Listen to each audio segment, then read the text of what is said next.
தமிழ் உள்ளங்கள் அனைவருக்கும் இணைய வணக்கம். இது உங்கள் Tamil store channel. So Tamil Nadu medical செலெக்ஷனில் தமிழ்நாடு மெடிக்கல் கவுன்சிலிங் அப்படின்றதில் பார்த்தீங்கன்னா ரவுண்ட் 1 ஒரு சீட்டு கிடச்சி ரவுண்ட் 2 நம்ம மூவ் ஆகும்பொழுது இந்த ஃபீஸ் சம்மந்தப்பட்ட விஷயங்களில் நிறைய குழப்பங்கள் பெற்றோர்களுக்கு இருக்குது, மாணவர்களுக்கும் இருக்குது. ஸோ நிறைய பேர் நம்ம கமெண்ட்டில் கேட்குற விஷயமும் அதுதான். ஃபீஸ் நம்ம ஒரு ரவுண்டில் ஒரு காலேஜில் ஃபீஸை கட்டிட்டு நம்ம அடுத்த ரவுண்டில் வேறு ஒரு காலேஜுக்கு போகும்போது அந்த ஃபீஸை நம்ம எப்படி கேரி ஓவர் பண்ணுறது, அவங்களே ட்ரான்ஸ்ஃபர் பண்ணிப்பாங்களா இல்லை நாம் தான் பே பண்ணணுமா அப்படின்ற டவுட்டில் நிறைய பேர் கேட்குறீங்க. ஸோ மெயினாக ஃபீஸ் சம்மந்தப்பட்ட விஷயங்களை மட்டும் நம்ம என்ன பண்ணலாம் அப்படின்றத இந்த வீடியோடைய டீட்டெயிலாக உங்களுக்கு நான் சொல்கிறேன். ஃபஸ்ட்டு ரவுண்டு இப்போ நீங்கள் உங்கள் கவுன்சிலிங் ப்ராசஸ் அப்படின்றது நமக்கு நடந்து முடியுது. ஸோ இந்த டைமில் ஃபஸ்ட்டு ரவுண்டில் உங்களுக்கு ஒரு ப்ரைவேட் மெடிக்கல் காலேஜ் கிடச்சிருக்கு அப்படின்னு சொன்னால், அந்த ப்ரைவேட் மெடிக்கல் காலேஜை பொறுத்த வரைக்கும் நீங்கள் டியூஷன் ஃபீஸ் அப்படின்றது அலாட்மெண்ட் ஆர்டர் டவுன்லோட் பண்ணும்போது 4.5 லட்ச ரூபா பே பண்ணுவீங்க. அலாட்மெண்ட் ஆர்டர் டவுன்லோட் பண்ணிட்டு 4.5 லட்ச ரூபா பே பண்ணி முடிச்சதுக்கப்புறம் இந்த காலேஜில் போய் சேரணும் அப்படின்னு சொல்லி அர்த்தமாயிடுது. இன்கேஸ் உங்களுக்கு ஃபஸ்ட் ரவுண்டில் ஒரு காலேஜ் கிடச்சி அந்த காலேஜ் உங்களுக்கு பிடிக்கவே இல்லை அப்படின்னா இங்கே சேராமலே விட்டுட்டு செகண்ட் ரவுண்டுக்கு ஆட்டோமேட்டிக்காக போயிடலாம். ஏன்னா பிகாஸ் ஆஃப் ஃப்ரீ எக்ஸிட் அப்படின்ற ஒரு விஷயம் இருக்குது அப்படின்றதுனால மேபி உங்களுக்கு ஒரு ப்ரைவேட் மெடிக்கல் காலேஜ் கிடச்சிச்சு. அதாவது ப்ரைவேட் மெடிக்கல் காலேஜ் அப்படின்னு சொல்கிறது என்ன அப்படின்னா கவர்மெண்ட் சீட்டு, கவர்மெண்ட் கோட்டாவில் ப்ரைவேட் மெடிக்கல் காலேஜ் கிடச்சிது அப்படின்னு சொன்னால் நீங்கள் அலாட்மெண்ட் டவுன்லோடே பண்ணிட்டீங்க அப்படின்னா நீங்கள் காலேஜில் போய் ரிப்போர்ட் பண்ணி ஆகணும், ஜாயின் பண்ணி ஆகணும். ஜாயின் பண்ணிவிட்டு கூட நீங்கள் அதுக்கப்புறமா ரீஅலாட்மெண்ட்டுக்கு வேறு செகண்ட் ரவுண்டில் நீங்கள் ரிஜிஸ்டர் பண்ணலாம். ஆனால் இந்த இடத்துல நிறைய பேருக்கு டவுட் என்னென்னா, நான் ஒரு ப்ரைவேட் காலேஜில் அலாட்மெண்ட் ஆர்டர் எடுத்துட்டேன், டவுன்லோட் பண்ணிவிட்டேன், 4.5 லட்ச ரூபா டியூஷன் ஃபீஸு கட்டியிருக்கேன். அப்போ 4.5 லட்ச ரூபா ஃபார் கவர்மெண்ட் கோட்டா, சரிங்களா? கவர்மெண்ட் கோட்டா ப்ரைவேட் காலேஜின்னு கவர்மெண்ட் கோட்டாவில் 4.5 லட்ச ரூபா கட்டி ஜாயின் பண்ணியாச்சு மீன் அலாட்மெண்ட் ஆர்டர் டவுன்லோட் பண்ணிட்டாவே இட் மீன் ஜாயின்ட் அப்படின்னு நான் சொல்லி அர்த்தம். ஸோ அப்போ ஜாயின் பண்ணியாச்சு 4.5 லட்ச ரூபா. இப்போ நான் செகண்ட் ரவுண்டில் ரீஅலாட்மெண்ட் போகிறேன் அப்படின்னு சொன்னால் போகலாம், தாராளமாக போகலாம், எந்த இஷ்யூவும் கிடையாது.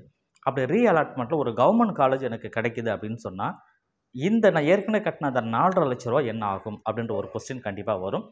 ஸோ என்ன அப்படின்னா இந்த டியூஷன் ஃபீஸ் அப்படின்ற விஷயம் பொறுத்த வரைக்கும் அந்த காலேஜ் சம்மந்தப்பட்டது கவர்மெண்ட் சம்மந்தப்பட்ட விஷயம் அப்படின்னு சொல்கிறதுனால நீங்கள் ஒரு ப்ரைவேட் காலேஜில் 4.5 லட்ச ரூபா கட்டிட்டீங்க, செகண்ட் ரவுண்டில் உங்களுக்கு கவர்மெண்ட் காலேஜ் கிடைக்குது அப்படின்னு சொன்னால் அந்த கவர்மெண்ட் காலேஜோட ஃபீஸ் அப்படின்றது எவ்வளவோ அந்த அமௌண்ட் போக அந்த அமௌண்ட் ஆட்டோமேட்டிக்காக எடுத்துப்பாங்க.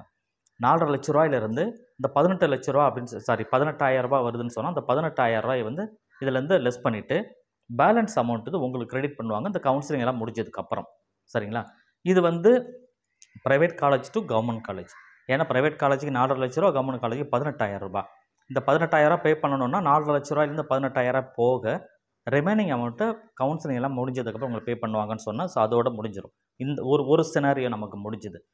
அடுத்த செகண்ட் சினாரியோ என்ன அப்படின்னா, ஒரு ப்ரைவேட் காலேஜிலேருந்து இன்னொரு ப்ரைவேட் காலேஜுக்கே மூவ் ஆகுறீங்க செகண்ட் ரவுண்டில் அப்படின்னு சொன்னால் நீங்கள் 4.5 லட்ச ரூபா கட்டியிருக்கிறீங்க, இங்கேயே 4.5 லட்ச ரூபா தான் ஃபீஸ்னால் அதில் எந்த பிரச்சனையுமே கிடையாது. Need not to pay another tuition fees. 4.5 லட்ச ரூபான்றது திருப்பி நீங்கள் கட்ட வேண்டிய அவசியம் கிடையாது. இதுவும் சால்வ் ஆகிடும். சரி, அதுவே ஒரு கவர்மெண்ட் காலேஜ்லேருந்து ப்ரைவேட் காலேஜ் நீங்கள் மூவ் ஆகுறீங்க அப்படின்னு சொன்னால் ஸோ யாராவது கவர்மெண்ட் காலேஜ்லேருந்து ப்ரைவேட் காலேஜ் யாராவது மூவ் கண்டிப்பாக ஆவீங்களா அப்படின்னா இங்கே 18,000 ஃபீஸை விட்டுட்டு 4.5 லட்ச ரூபா ஃபீஸ் கட்டி திருப்பி நம்ம போகமா? மேக்ஸிமம் 99% யாருமே போக மாட்டாங்க. அப்படி ஒரு சினரியை நடக்கவே நடக்காது. ஆனால் இந்த இடத்துல என்ன டவுட் வரும்னா, ஒரு ப்ரைவேட் காலேஜில் இருந்துட்டு ஒரு மேனேஜ்மெண்ட் சீட்டுக்கு நீங்கள் போகிறீங்க அப்படின்னு சொன்னால் ஸோ இப்போ ப்ரைவேட் காலேஜில் கவர்மெண்ட் சீட்டு கிடச்சிது ஃபஸ்ட் ரவுண்டில், நீங்கள் அது வேண்டான்னு சொல்லி முடிவு பண்ணிட்டீங்க, ரீஅலாட்மெண்ட்டில் ஒரு மேனேஜ்மெண்ட் சீட் போகிறீங்க அப்படின்னு சொன்னால் அந்த மேனேஜ்மெண்ட் சீட்டில் 13 லட்ச ரூபாயிலேருந்து 15 லட்ச ரூபா வரைக்கும் ஃபீஸ் வரும்.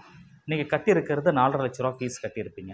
அப்போ இந்த 13 லட்ச ரூபா ஃபீஸ் அப்படின்னு சொல்லும்போது இந்த 4.5 லட்ச ரூபா போக ரிமைனிங் ஃபீஸை அந்த இடத்துல நீங்கள் பே பண்ணுற மாதிரி இருக்கும், சரிங்களா? அப்போ டியூஷன் ஃபீஸை பொறுத்தவரை ஒரு இடத்துல நீங்கள் பே பண்ணிட்டீங்க அப்படின்னு சொன்னால் அது வேஸ்ட்டாக போகாது. உங்களுக்கு அது அதிகமாக நீங்கள் கட்டியிருந்தீங்கன்னா திரும்பி ரீஃபண்ட் ஆகும் ஆஃப்டர் கவுன்சிலிங். சப்போஸ் கம்மியாக கட்டிருந்தீங்கன்னா குறையிற அமௌண்ட்டை திருப்பி ரீபே பண்ணணும். ஸோ இதுதான் விஷயமே.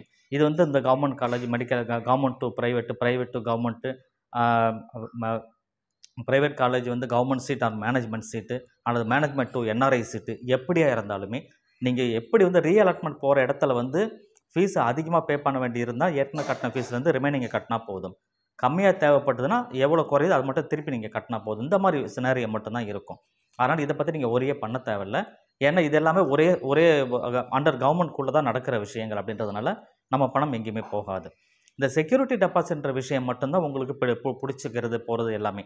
ஏன்னா உங்களுக்கு ஒரு ப்ரைவேட் மெடிக்கல் காலேஜில் ஒரு 30,000 கட்டி 30,000 செக்யூரிட்டி டெபாசிட் கட்டி நீங்கள் ஜாயின் பண்ணுறீங்க அப்படின்னா ஃபஸ்ட்டு ரவுண்டில் அந்த பிரச்சனை கிடையாது, ஃப்ரீ எக்ஸிட்ன்றதுனால நீங்கள் ஜாயின் பண்ணாட்டாலும் செக்யூரிட்டி டெபாசிட்டில் ஒரு பிரச்சனையுமே இல்லை. அவங்க சொல்கிற டைமுக்குள்ளே ரிசைன் பண்ணாமல் நீங்கள் ஜாயின் பண்ண எல்லா ப்ராசஸையும் கம்ப்ளீட் பண்ணிவிட்டு அதுக்கப்புறம் நீங்கள் ரிசைன் பண்ணீங்க, அவங்க கொடுத்த டேட்டுக்குள்ளே ரிசைன் பண்ணாமல் அதுக்கப்புறம் ரிசைன் பண்ணுறீங்கன்னா செக்யூரிட்டி டெபாசிட்டை பிடிச்சிப்பாங்க. திருப்பி செக்யூரிட்டி டெபாசிட்டை திருப்பி நீங்கள் செகண்ட் ரவுண்டில் பே பண்ணுற மாதிரி வந்துடும். ஸோ இது ஒன்று. எப்பயுமே இந்த ஃபீஸ் விஷயத்தில் எந்த குழப்பமும் தேவையில்லை. ஒரு இடத்துல ஒரு காலேஜ் உங்களுக்கு கிடச்சிதுன்னா அது கம்பல்சரி சேர்கிற மாதிரி இருந்தால் சேர்ந்துக்கோங்க. நீங்கள் அதுலேருந்து இதுக்கு போகலாமா அதுலேருந்து இதுக்கு போகலாமான்னு யோசிக்கும் போது நிறைய கன்ஃபியூஸ் நமக்கு வரும். ஏன்னா சாய்ஸ் ஃபில் பண்ணுறது நீங்கள் தான். சாய்ஸ் ஃபில்லில் இந்தந்த காலேஜ் நமக்கு வேணும் நீங்கள் தான் முடிவு பண்ணுறீங்க.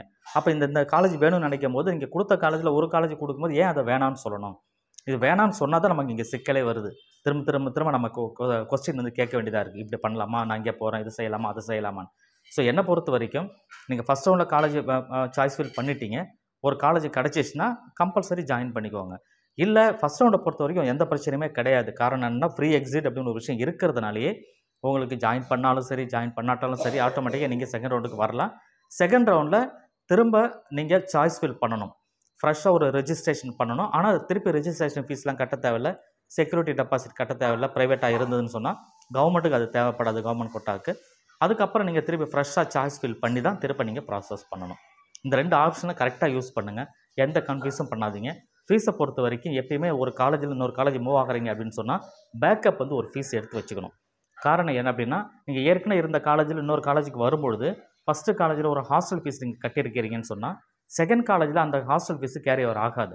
ஹாஸ்டல் ஃபீஸை தனியாக நீங்கள் திருப்பி பே பண்ணுற மாதிரி இருக்கும்.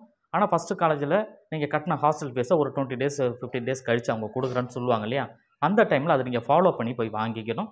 இதை கேரி ஓவர் பண்ண மாட்டாங்க, டியூஷன் ஃபீஸ் மட்டும்தான் கேரி ஓவர் பண்ணுவாங்க. ஸோ அதை ஞாபகம் வச்சுக்கோங்க.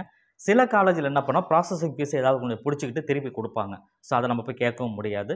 ஸோ எப்பயுமே என்னென்னா, நீங்கள் ஒரு காலேஜ் இன்னொரு காலேஜுக்கு போகும்போது டியூஷன் ஃபீஸில் ப்ராப்ளம் வராது.